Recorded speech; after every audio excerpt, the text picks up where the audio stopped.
This tiny little moth on the ground right here is called an orange verbia moth, and it's actually in the very diverse moth family Erebidae, which surprisingly also includes the largest noctuid moth in North America, the black witch moth.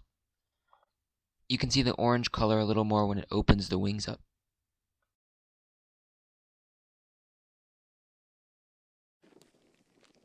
I can't tell what species of moth this is right here, but I'll give you a description in case you know what it is.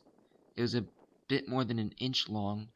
I'm thinking it was probably some sort of member of the family Noctuidae, maybe?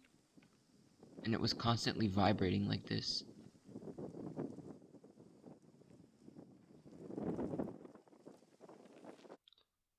This right here is actually Florida's most common native millipede species, the Florida ivory millipede. You could tell that it's called the ivory millipede by that distinctive kind of pale tan color on the bottom. You can see it's mostly on the belly, but it kind of goes up in kind of a stripe pattern along the back as well. The legs are also that brownish color, but a bit darker than the pale tan on the belly and the stripes on top. Such a pretty species. It's also one of the larger species of millipedes we get here in Florida. It's not coming off my finger right now. But when it comes off my finger, you'll see that very interesting leg motion that it has. Most millipedes also have this synchronized leg motion. There we go.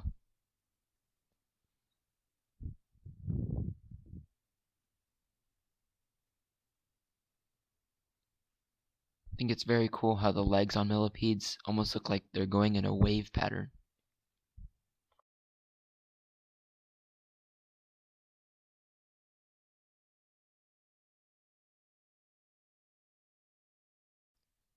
This spider on its web right here is called a tropical orb weaver. As young spiders, they start off as kind of a dark body with a green circle on the back, but as they get older, they turn more brown. One of the best ways to identify this species is not only the stocky build it has, but also the little dimples on the abdomen. This frog I'm holding in my hand right here is called the southern toad, and you could tell this is part of the true toad family because of its rough, bumpy skin. All the toads we get here, including the cane toad, have a very similar color pattern, with a dull brownish color and black and sort of a reddish-brown colored spotting pattern on the back. But the best way to identify this species is what I was just pointing out, the two crests on top of the head, right behind the eye.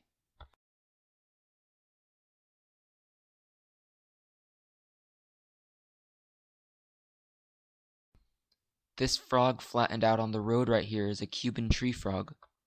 Cuban tree frogs are an invasive species in Florida and are not a good species of frog for the environment.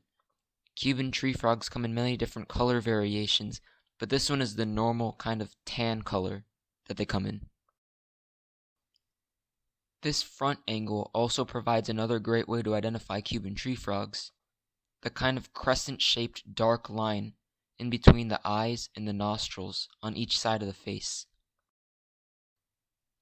And finally, this angle of the Cuban tree frog provides another great identification technique. The very large pads on each toe. There it goes. Pause the video right here and let me know what you think this is. I'll give you a couple of seconds.